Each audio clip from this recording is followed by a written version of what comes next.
patologías más conocidas dentro del argot de las cardiopatías, que es la famosa tetralogía de Fallot. Afortunadamente no es de las más frecuentes, pero sí es de las más conocidas, que todos hemos oído de la tetralogía de Fallot. Para este tema hemos invitado al doctor Rafael Aragón. Rafael es médico ginecobstetra, especialista en medicina materno-fetal de la unidad de medicina materno-fetal. Actualmente trabaja también en la unidad de medicina materno-fetal algunas tardes, en la unidad de medicina materno-fetal del Hospital Militar, y por ahí debe tener más trabajos porque nos ha ido dejando poco a poco. Entonces, bienvenido y adelante con la presentación. Bueno, buenas noches para todos, buenas noches para ustedes acá que nos acompañan. Afortunadamente estamos acá reunidos, y para las personas que nos están acompañando por vía virtual, digámoslo de alguna manera. Esta noche, pues ya a la hora es tarde, vamos a tratar de ser muy pedagógicos y concisos en la charla para que se lleven la mejor forma de abarcar esta patología, que es la tetralogía de Fallot. Entonces vamos a iniciar.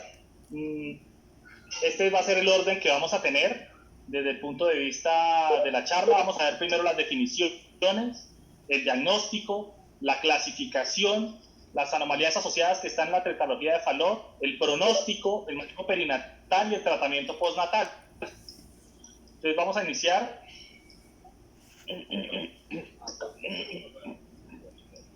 Álvaro, Benjamín, por favor, apagar sus micrófonos. Álvaro. Ya. Entonces vamos a iniciar con la parte de la definición.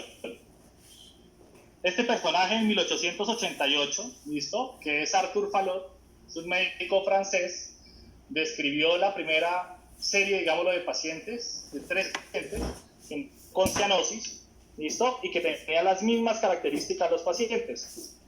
¿Cuáles características encontró él? Que tenía una desviación del origen de la aorta, ¿listo? Hacia la derecha. Que aparte de eso tenía una estenosis de la arteria pulmonar, una comunicación interventricular y tenía una hipertrofia concéntrica del ventrículo derecho. Esa es la primera, digamos, que donde se nombra esta enfermedad, que es la tetralogía de Fallot.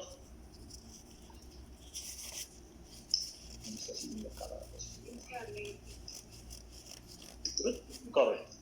Entonces, ¿qué tenemos acerca de la cardiopatía de Fallot? La cardiopatía es la cardiopatía congénita cianótica más común, ¿sí? Tenemos en cuenta que dentro de las cardiopatías conotruncales es la más frecuente y nos va a abarcar el 50% de las cardiopatías congénitas conotruncales. De 7 a 10% de las cardiopatías congénitas en nacidos vivos. Tenemos una tasa de 1 por 1000 nacimientos vivos, y les dejo aquí en rojo porque la tasa de detección prenatal está referenciada alrededor del 7 al 10%. Por lo general es un diagnóstico que se hace en vida neonatal. Desde el punto de vista de la etiología, estamos teniendo que es multifactorial, donde por ejemplo tenemos una interacción entre el medio ambiente y la parte de los factores genéticos. Por ejemplo, si tenemos una madre afectada con tetralogía de Fallot, estamos hablando de que el hijo puede tener un 7% de probabilidades de que tenga tetralogía de Fallot.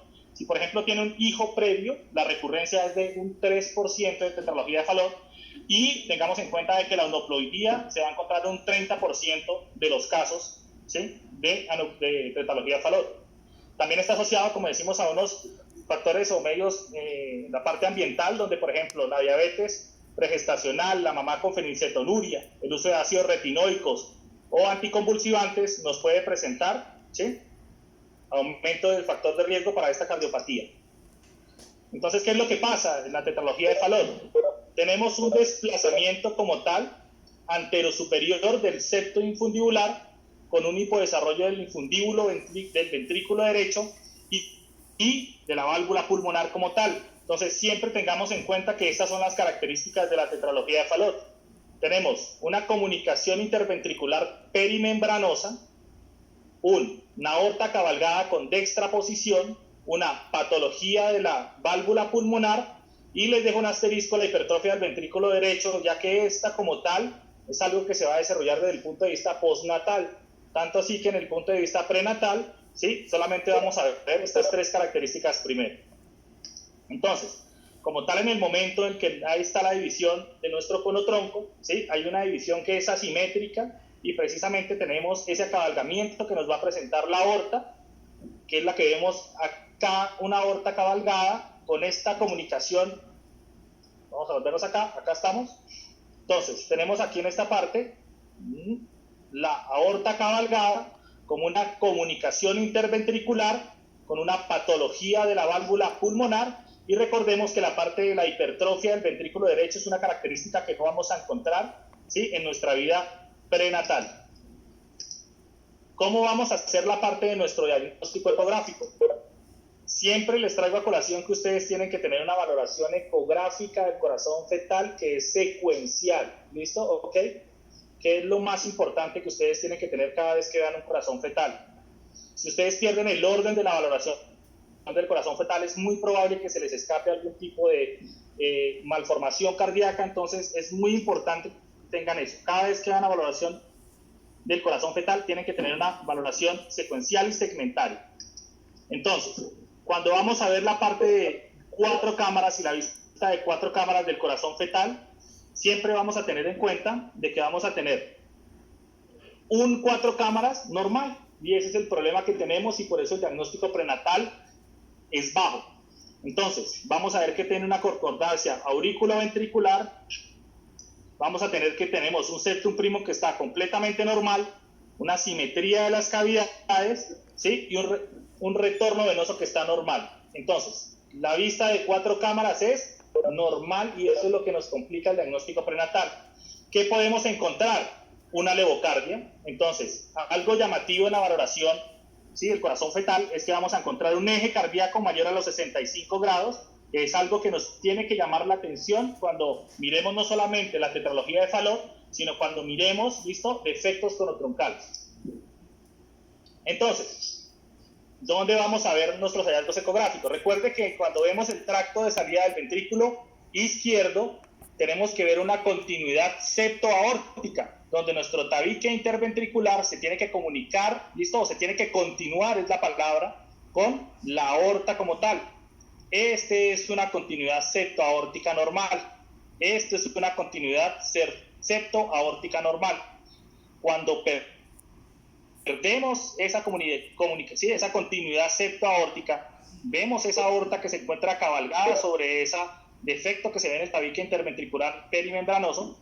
Es uno de los hallazgos que vamos a tener en la tetralogía de Fallot. Vamos a ver las imágenes en la parte superior, ¿listo?, donde vemos esa continuidad septoaórtica, ¿listo?, y la continuidad, ¿ok?, septoaórtica. Esta imagen del Doppler como tal, en la parte superior derecha de la pantalla, ¿sí?, es una imagen en el Doppler donde se tiene que ver la salida precisamente, o el jet de eyección con el Doppler, ¿listo?, y que nos habla de esa continuidad septoaórtica. Cuando perdemos esa continuidad, aquí vemos las imágenes en la parte inferior, ¿listo?, vemos esa comunicación interventricular, esa pérdida de continuidad septoaórtica, pérdida de la continuidad septoaórtica, y este es uno de los signos, digamos que característicos, que hablan de la tetralogía de Fallot, donde a la captación del Doppler se ve este signo que ve la salida tanto del ventrículo derecho como del ventrículo izquierdo hacia la aorta, ¿listo?, que hace referencia al signo Y, para tenerlo siempre presente. Ya vamos para allá. ¿Por qué no sigue? ¿Sigue? Momento. Una pregunta, Rafa. Claro que sí.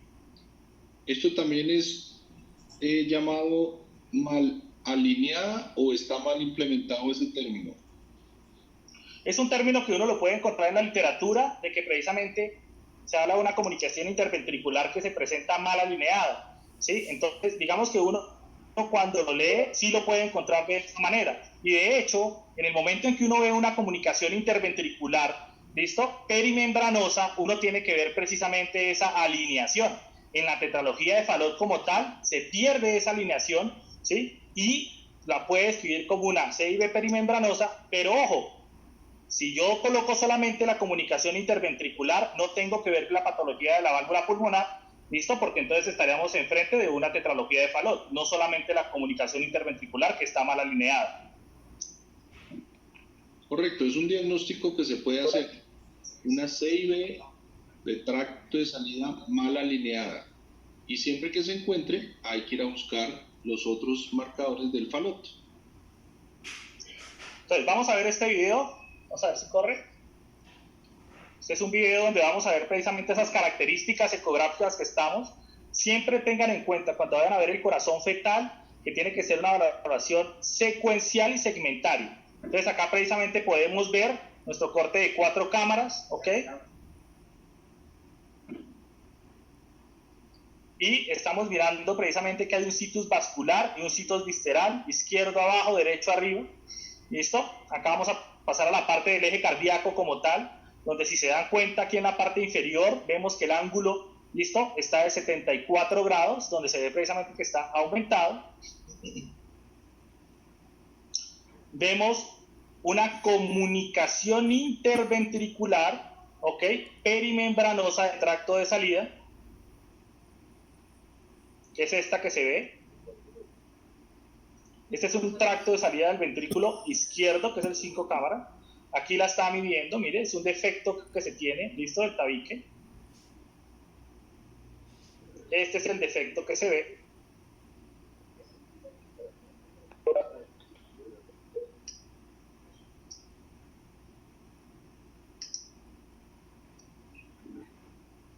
Ese es el defecto, ¿sí?, del tabique interventricular, donde se ve el paso, ¿sí?, de sangre, ¿ok?, con el color al Doppler.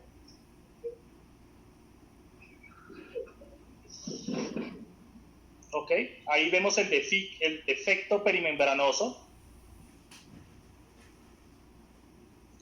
Y vamos a ver ahora a continuación el cabalgamiento de la aorta. Entonces acá vemos cómo está la aorta, ¿sí?, acabalgada sobre ese defecto, ¿listo?, perimembranoso.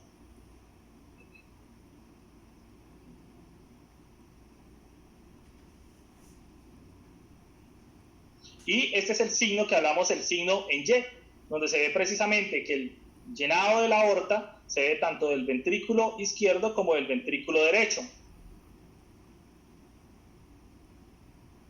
Ahora, aquí tenemos el corte de 3 vasos tráquea, donde es muy notorio igual que el tamaño como tal de la pulmonar es menor al de la aorta, ¿listo? Entonces tenemos una patología, ¿listo? ¿Ok? De la válvula pulmonar. Recuerden, digamos que a manera general, para tener un concepto, todo vaso, toda cavidad que no le llega ni le sale sangre va a disminuir su tamaño, ¿sí? Si tengo precisamente este defecto en la válvula como tal, que me disminuye el flujo a nivel de la pulmonar, me va a disminuir el tamaño. ¿Listo? ¿Ok?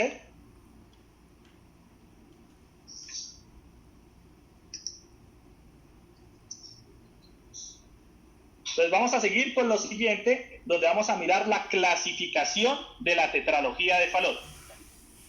Entonces, nosotros tenemos como tal 3 subtipos o 3 clasificaciones de la tetralogía de Fallot, ¿listo? Donde tenemos que tener, y se va a dar o va a estar dada según la característica de la patología pulmonar o de la válvula pulmonar. Tenemos la estenosis pulmonar, que es la más frecuente, es la que llaman, que es el Fallot clásico, ¿listo? Donde vemos una estenosis de la pulmonar, disminución del diámetro de la pulmonar, donde tiene un flujo anterógrado, ¿listo? ¿Ok? En nuestro corte de 3 vasos tráqueos. Tenemos el de la atresia pulmonar, ¿listo? En la atresia pulmonar como tal es 35% de nuestras tetralogías de Fallot, donde tenemos un flujo que es retrógrado. Eso quiere decir que como tal de la pulmonar, ¿listo?, es retrógrado, no es anterógrado. Y el de la ausencia de la válvula pulmonar, que es solamente un 5% y es el menor pronóstico, donde hay una displasia como tal de la válvula pulmonar, con el aumento de la válvula pulmonar y de sus ramas, donde se ve un jet de insuficiencia a ese nivel. ¿Listo?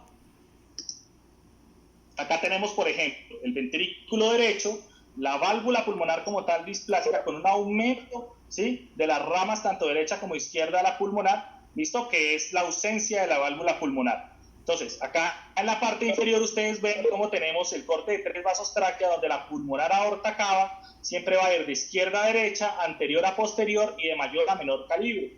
¿Listo? Entonces ustedes van a poner en cuenta acá de que tenemos una pulmonar de menor tamaño porque la tenemos estenótica y disminuye el flujo, con lo que vamos a tener una disminución del calibre de ese vaso en la parte que es atrésica, donde no tengo un flujo anterógrado, sino es un flujo retrógrado. ¿Listo? Y recuerden la ausencia de la válvula pulmonar, donde vemos es una pulmonar que está aumentada de tamaño. ¿Listo? Con una displasia de esa válvula, donde vamos a ver un jet de reflujo. Uy, se me pasó. Acá estamos. Entonces, acá precisamente queremos ver qué hacemos, por ejemplo, cuando tenemos una perimembranosa, que era con lo que el profesor Arenas ahorita estaba precisamente comentando. Entonces, mire que yo tengo una CIB perimembranosa y lo primero que tengo que mirar es si está cabalgada o no la aorta. ¿Listo? Entonces, en el momento en que yo tengo que no hay un acabalgamiento, ¿listo? Ok, de la aorta, ¿listo? Pues que tengo una comunicación intraventricular perimembranosa, ¿listo? Ok. Si encuentro como tal esa aorta que se encuentra acabalgada, ¿listo? Y veo que ese acabalgamiento por lo general me lleva más de un 50%, estoy hablando de que estoy ante un doble tracto de salida del ventrículo derecho, que se llaman los diagnósticos diferenciales que tenemos del defecto del cono tronco. Ahora, vemos si está como tal, entramos a valorar la pulmonar precisamente, entonces nos tenemos que hacer 3 preguntas. ¿La pulmonar está de un tamaño normal? Si es de un tamaño normal, tenemos una comunicación interventricular perimembranosa, pero que está mal alineada, ¿sí? Si yo tengo como tal una pulmonar que la estoy buscando y no la encuentro, ¿ok? Pues estamos, ¿listo? Ante el hallazgo de un tronco, ¿listo? Tronco arterial común. Entonces, también patología cono tronco. Y si ya encontramos una patología como tal o una alteración, ya sea de las 3 que estábamos hablando previamente, estenosis, atresia o una ausencia de la pulmonar, estamos ante un fallo. ¿Listo? Entonces, estos son los diagnósticos diferenciales que nosotros tenemos que tener, ¿listo? Cuando vemos una comunicación interventricular, ¿listo? Sospechamos un defecto como tal del tronco y este es como el panorama mental o el esquema mental que ustedes tienen que tener cuando se encuentren con una comunicación interventricular perimembranosa. ¿Qué anomalías tenemos asociadas en la tetralogía de Fallot? Entonces, importante tener esto en la cabeza. Las anomalías cromosómicas en la tetralogía de Fallot, estamos hablando de un 30 a un 40%. 30 a 40%. Tenemos una trisomía 21 en el 32% de las posibilidades, 18 en el 19%, 13 en el 6%, y estamos hablando de un riesgo de microlesión en el 22,11, un DiGeorge en el 21% de los casos. Y estamos hablando de unas anomalías extracardíacas de un 20 a un 40%, donde vemos, por ejemplo, defectos como falocele, atresia esofágica, duodenal, hernias diafragmáticas y otras del sistema nervioso y renal. ¿A qué va esto? No tanto para la parte de la tetralogía de Fallot. Cualquier malformación que ustedes encuentren desde el punto de vista ecográfico, no se queden mirando ese defecto o esa malformación. Tienen que ir a mirar el resto del bebé, ¿sí? ¿Listo? Porque ustedes pueden tener otros hallazgos. En el caso de la tetralogía de Fallot, entonces, ¿en qué tenemos que pensar? Uno, si tengo una anomalía cromosómica del 30-40%, me toca hacer un estudio invasivo genético. ¿Listo? Que si estamos pensando que la microdeleción del cromosoma 22 puede alcanza un 21%, no me puedo quedar con un cariotipo convencional. Entonces, o estoy pensando en un array, o si no tengo, por ejemplo, la disposición de un array, me toca pedir un FISP neonatal para microdeleción 22-11. ¿Listo? Ahora, si tenemos unas anomalías de un 20-40%, pues no solamente quedarme mirando el corazón fetal, sino me toca explorar todo, ¿listo? Ok, nuestro bebé. Eso es lo más importante que ustedes tienen que tener en la cabeza. Y no tanto ir a explorar todo el bebé, ir a explorar más minuciosamente ese corazón. ¿Eso qué quiere decir? De que yo tengo dentro de una tetralogía de Fallot unas cardiopatías asociadas también. Estamos hablando de que puedo encontrar un arco aórtico derecho hasta en un 30% de los casos. Puedo encontrar canales aoroventriculares asociados en un 75 a 80% cuando tengo asociado una trisomía 21 en ese paciente con Fallot, comunicaciones intraventriculares musculares asociadas y arterias subclavias derecha aberrante. Entonces, tenemos que tener en cuenta de que no solamente vamos a ver a nuestro paciente en el resto, visto de la valoración ecográfica, sino también prestar atención en el corazón porque puede encontrar otros hallazgos que me pueden hablar de ese pronóstico de ese bebé en el momento de nacer, ¿listo? Y que nos va a cambiar esa asesoría que le vamos a brindar a esa mamá. ¿Qué pronóstico tenemos? Depende. ¿De qué depende ese pronóstico? Primero, estábamos hablando del cariotipo. ¿Listo? ¿Ok? Estamos hablando del array porque estamos pensando en un array o un fístula natal para 22 u 11. Y estamos hablando como de las malformaciones asociadas. Si yo tengo un bebé con un Fallot que lo diagnostico con un cariotipo normal, estoy hablando sin malformaciones asociadas, una supervivencia del 80 al 90%. Es muy buen pronóstico. Pero de todas formas, cuando nosotros hacemos, ¿sí?, esa asesoría prenatal o esas recomendaciones o esa asesoría que le estamos dando a la mamá, tenemos que tener también en cuenta que dentro de ese cariotipo normal y sin esas malformaciones asociadas, puedo tener un 7% de muerte intrauterina. Puedo tener un 10% que fallece en el periodo neonatal, ¿listo? Y un 4% que me va a fallecer en la infancia. ¿Listo? Para tener eso en cuenta. Entonces, siempre tener esos datos completos porque seguramente nuestra paciente, nuestra mamá, va a tomar una decisión según lo que usted está informando con estos hallazgos prenatales. Recuerden, 7% muerte intrauterina, 10% fallece en el periodo neonatal y 4% va a fallecer en la infancia. ¿Listo? Esto, por ejemplo, hace referencia también de que según el tipo, ¿sí?, hemos clasificado esta tetralogía de Fallot, llámese clásica, que es la estenosis pulmonar, atresia pulmonar o la ausencia de la válvula pulmonar, también nos va a hablar de la supervivencia. Entonces, como hablábamos previamente, la supervivencia en la clásica, que es la estenosis pulmonar, alcanza un 80-90%, pero si se dan cuenta, cuando yo tengo una atresia pulmonar, estamos hablando de un 70%, y cuando veo una ausencia de la válvula pulmonar, estoy hablando de una supervivencia menor al 50%. ¿Listo? Entonces, su tipo o esa clasificación que yo les dé a esa tetralogía de Fallot también me está hablando de un pronóstico de ese bebé. ¿Y qué manejo se le va a dar a ese bebé? Cuando tenemos el diagnóstico como tal, ¿sí?, de la tetralogía de Fallot, o sospechamos ese diagnóstico de tetralogía de Fallot, tenemos que hacer entonces, estamos siendo repetitivos en esto y es muy importante, una exploración ecográfica detallada. Tenemos que hacer nuestro estudio invasivo genético, ¿ok? Tenemos que hacer un seguimiento ecográfico según el caso, ¿listo? Aproximadamente, o es sugerido, por ejemplo, en la clásica cada 4 semanas. ¿A qué hace referencia ese seguimiento ecográfico? Recuerden que cuando nosotros tenemos un hallazgo, ¿sí?, cuando valoramos el corazón fetal, pues evolución de esa cardiopatía, evolución de esa lesión que hallamos. Eso quiere decir de que, por ejemplo, si yo encuentro un paciente con una estenosis de la pulmonar, ¿sí?, me puede evolucionar y me puede llegar más adelante a 3.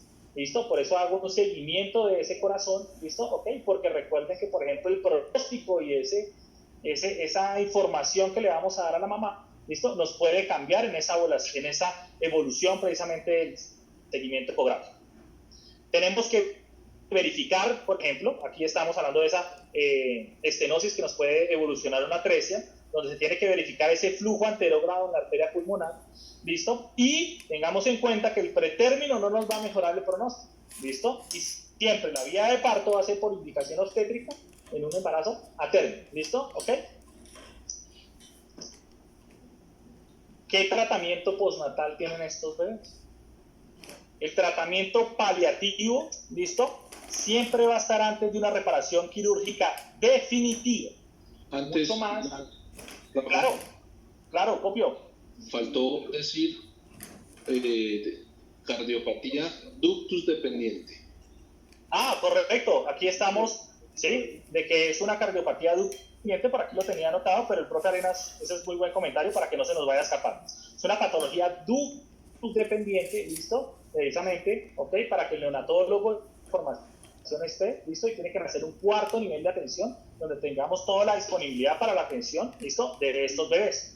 Ahora, el tratamiento paliativo, ¿listo? Siempre se va a dar antes de una reparación quirúrgica definitiva. ¿Listo? Ese tratamiento paliativo se va a dar cuando hay atresia pulmonar y estenosis severa. Hay dos grupos, digamos, en los que quieren hacer ese tratamiento paliativo antes de hacer un tratamiento definitivo versus los que los operan inmediatamente nacen. ¿Listo? Pero por lo general, estos pacientes con la atresia pulmonar y estenosis severa van para esta fístula que se llama Blacklock-Townsend, ¿listo? Donde es una derivación aórtica pulmonar, ¿ok? Que son estos acá que están, ¿listo? Que son derivaciones que se hacen, o dilataciones con balón de esa válvula pulmonar, ¿listo? Entonces, apenas nace, ¿listo? Está el grupo que cuando está muy severa la alteración de la válvula pulmonar, la operan inmediatamente, o hago tratamiento paliativo para después hacer definitivo el tratamiento. Entonces, quirúrgico de corrección definitiva se va a hacer de 3 a 6 meses. La mortalidad intraquirúrgica estamos hablando que es menos del 2-5%. Por eso, si tengo un bebecito clásico que no tengo una alteración, ¿listo? ¿Ok? Desde el punto de vista de nucleoidía y que no tengo ninguna otra malformación, estamos hablando de que la sobrevida del pronóstico es del 80-90%. La mortalidad intraquirúrgica es menor al 2.5%. ¿Qué es lo que se hace quirúrgicamente? Una eliminación de la obstrucción de la válvula pulmonar, ¿sí? Con un parche transanular, que es una valvulotomía pulmonar, más un cierre de la C y B, ¿listo? Con parche. Esto más o menos es lo que se trata de hacer de la corrección quirúrgica, ¿listo? Estos son, por ejemplo, correcciones, ¿ok? De la válvula pulmonar, ¿listo? Que es una plastria intraoperatoria con balón, ¿listo? Se hace una dilatación con balón, se abre como tal la válvula y se hace la dilatación del balón. Lo que se hace siempre es tratar de corregir ese defecto de la pulmonar y se hace el cierre de la comunicación interventricular. Esto, por ejemplo, es una plastia, esto no es con balón, donde se ve la lesión de la pulmonar y lo que se hace es una plastia como tal, ¿listo? De la válvula pulmonar para precisamente quitar o retirar ese defecto que tenemos de la pulmonar. Y esto como tal, ¿listo? Es el cierre de la comunicación interventricular donde con parches de pericardio, ¿ok? Por ejemplo, esta es una verdad que dice que es transauricular, se cierra ese defecto con el pericardio, ¿listo? Que es la comunicación interventricular perimembranosa.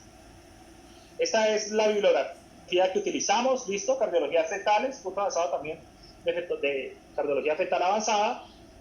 Estoy atento a comentarios, aportes, ¿sí? Muy bien, Rafa, muchas gracias. Preguntas para Rafael. Yo tengo la primera. Siempre que tenemos estenosis de la pulmonar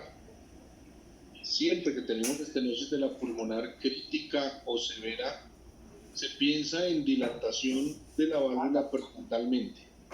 ¿Tiene alguna aplicación en tetralogía de Fallot la cirugía prenatal?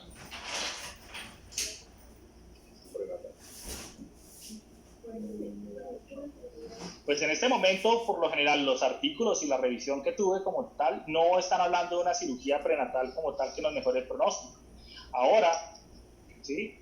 No sé si tenga algún nuevo dato, mucho más que, por ejemplo, un paciente que tiene un pronóstico de un 80-90%, si no tiene, ¿sí? De sobrevida, sin ningún otro tipo de malformación, con un cariotipo normal, de todas formas, un riesgo prenatal con un buen pronóstico no tengo conocimiento en este momento. No sé si el profe Arenas tenga alguno diferente. El principio quirúrgico de las valvuloplastias es preservar el corazón biventricular y la coagulación interventricular hace que se conserve este corazón biventricular. O sea que no tiene ningún sentido en este momento el Fallot. Es solamente para atresias pulmonares severas, solitas. Y acá tengo un comentario del doctor Juan Carlos. En la atresia pulmonar severa no está validado bien, solamente en la crítica. Entonces, A pesar, como dice, es para preservar la circulación biventricular, pero aún así, aunque fuera solamente la estenosis pulmonar, no estaría indicado el procedimiento. Sí, ¿Sí lo escuchó? o sea, no, la respuesta es que no es candidata para cirugía prenatal. Muy bien. Lo otro es que el riesgo lo da en la estenosis, el compromiso de la válvula pulmonar. Si el compromiso de la válvula pulmonar es no severo, el pronóstico es muy bueno prenatal y postnatal. Por eso el manejo es expectante.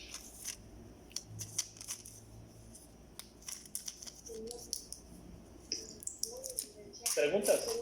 ¿Tienes una pregunta? No, que querían, en el chat vimos que querían ver la bibliografía. Estos son los libros que tienen en cuenta. Sí, la cardiopatía de Gratakos, la cardiopatía fetal de Gratakos. Esta es la de Bruno y Abu Hamad. Y este es un curso online que se tiene cardiología fetal avanzada, que lo da la fetal no, sino medicina de Barcelona, de fetal de Barcelona, que están pidiendo la bibliografía. Sí.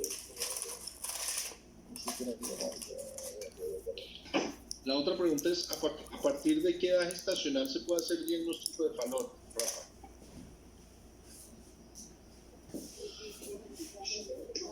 No, de hecho, digamos que en ecocardiografía fetal temprana como tal, ¿sí? Que está descrita, ¿sí? Se puede haber una sospecha como tal de una tetralogía de Fallot, ¿sí? Entonces, desde ecografías tempranas, igual nosotros podemos tener una sospecha como tal de Fallot.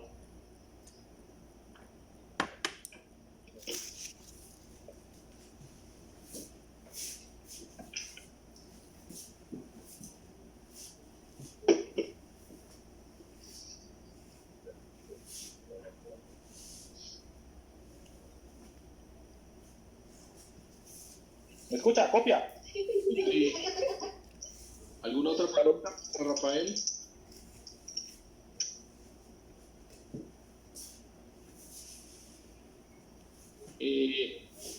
Entonces, en resumen, Rafa, ¿en qué corte hacemos nosotros diagnóstico de Fallot?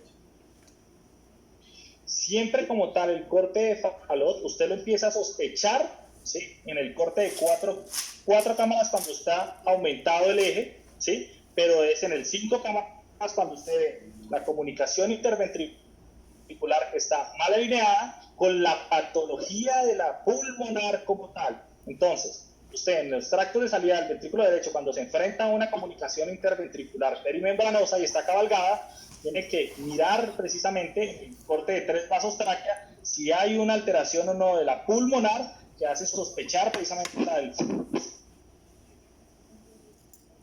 Correcto, a veces nos damos cuenta, a veces en el corte de 3 vasos tráquea, porque el de 4 cámaras es muy normal si no somos juiciosos. En cambio, en el 3 vasos tráquea siempre vamos a ver la desproporción de los 3 vasos a expensas de una pulmonar pequeña. Por eso es tan importante el corte completo, hacer el examen completo como usted nos dijo al principio. Hay que ir en orden secuencial y segmentario como nos ha enseñado Mauricio en sus diferentes charlas. Entonces, a veces nos toca, a partir de los 3 vasos, devolvernos a completar el diagnóstico porque en los 3 vasos es donde miramos o nos damos cuenta de que algo está pasando. Muy bien. ¿Preguntas para Rafael?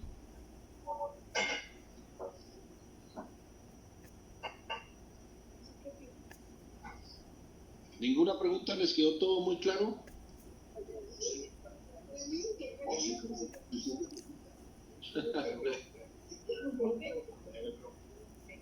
¿Ninguna duda?